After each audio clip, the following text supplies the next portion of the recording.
Grace and peace to you. This is yours truly, Bishop Bowser, coming at you once again.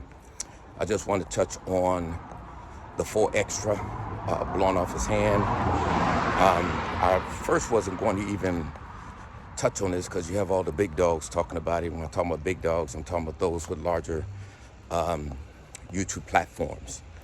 But as I was thinking about it, this is why I'm on YouTube, to be that moral voice, right? Not so much, hey, I would love to get a lot of views, a lot of clicks, a lot of subscribers and things like that. But I'm more concerned about the message that I'm framing or the narrative I'm framing, the message that I'm sending out to everyone. And the thing I want to say about 4Extra is, first thing I want to say is that, I saw ODM Slim. He was upset about what had happened in regards to this incident that happened. And he, people were mocking and laughing and talking about him. And he was upset about that, because he felt it wasn't a funny situation. And when he was upset about that, I didn't watch the whole thing. I just saw that little clip of that. And my thinking was to ODM Slim, he said he's not a gangbanger, he's a gang member. And I might be wrong on that too.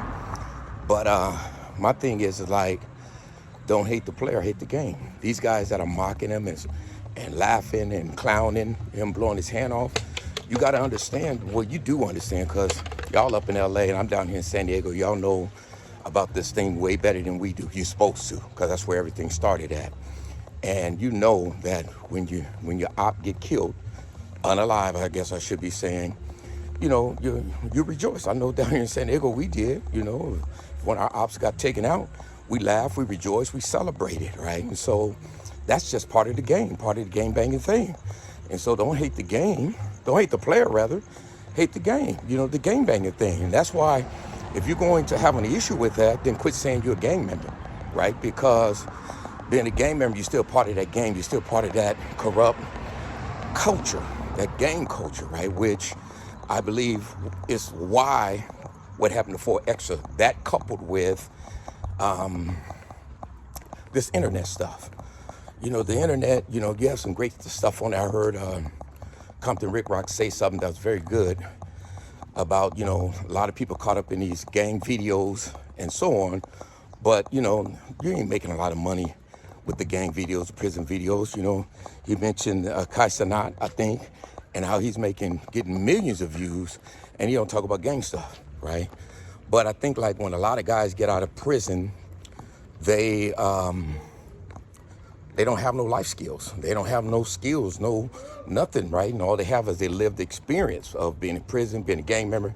So that's what they talk about, and that's what they use to try to make some money. And that can only take you so far. You got to get educated. You got to get some skills. You got to diversify your income to make money in various avenues. Doors will open up for you if you knock on them at the right time, in the right place, and have the right people behind you. You can move and do some things, but people are getting lazy and just want to get on YouTube, and because you might have a profound story and where you may be from, people want to hear it. And so, whoa, I got it going. So this niche is really destroying us. This gang and prison culture that people are talking about, it's really destroying us, it's destroying our community. And I believe that's because of this culture, because of this niche, and the popularity that some people think they're getting. They probably wouldn't have nothing. People get out with prison, they're placed with low self-esteem, and this kind of builds them up a little bit. You go on No Jumper, DJ Vlad, and some of these other places, and you really feel like you're somebody, right? And you probably still broke, or you're getting close to it, right? And so with 4Extra, same thing. 4Extra, same thing happened, with him doing all this, trying to entertain people with the bull and the buffoonery, and clowning and probably some real stuff too, fighting, and because he's a real gang banger and things like that. And trying to take you to the next notch, and bam, look what happened. Blow your hand off, and that's how you look at that Firecracker on July 4th. And so that's what happens, right? When you are trying to escalate things and take things up higher in your entertainment and living on the edge, right? And not only that, but like God gives us time and space to repent, right? And I'm a former gang member. Anybody that really gang banging in those streets, you know you were part of the violence and probably got away with a lot of stuff and harming people too, right? And if you made it out safely, that you should be trying to do something positive in your community to make a difference and make a change, right? But if you get out and you've been through all that and you think that, you know, you're going to keep doing that and it ain't going to catch up with you, it will, because you will reap what you sow if you don't repent.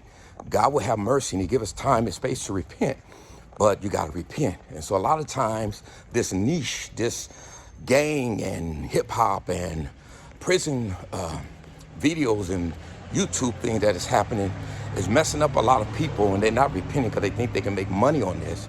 And this is what happened to 4Extra. I think people should look at 4Extra from the perspective of, you know, that there's a lesson to be learned here.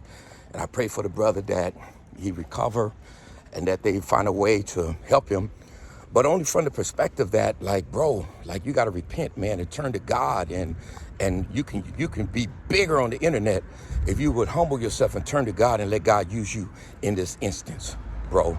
You can be bigger than what you were. But if you continue to go down that path, man, the one thing I always say, and this is a good example of that, you're either going to get killed, you're going to prison, or you're going to get maimed, right? You're going to get paralyzed, you're going to get blind like Munchie B, or you're going to lose a limb, right? Something bad is going to happen. Get shot in the head and lose your, and not be able to think and function anymore.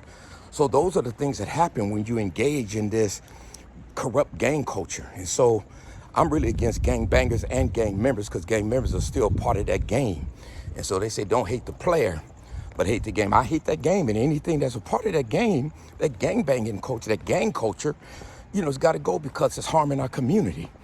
So 4Extra, we have to learn a lesson from this to understand that the internet did this, right? If he wasn't popular and on the internet and doing his buffoonery, this would have never happened, right? This would have never happened. And some of the things that he was saying, you know, before, maybe he's playing, I don't know, you're gonna blow something up, blow somebody's house up and all that kind of stuff.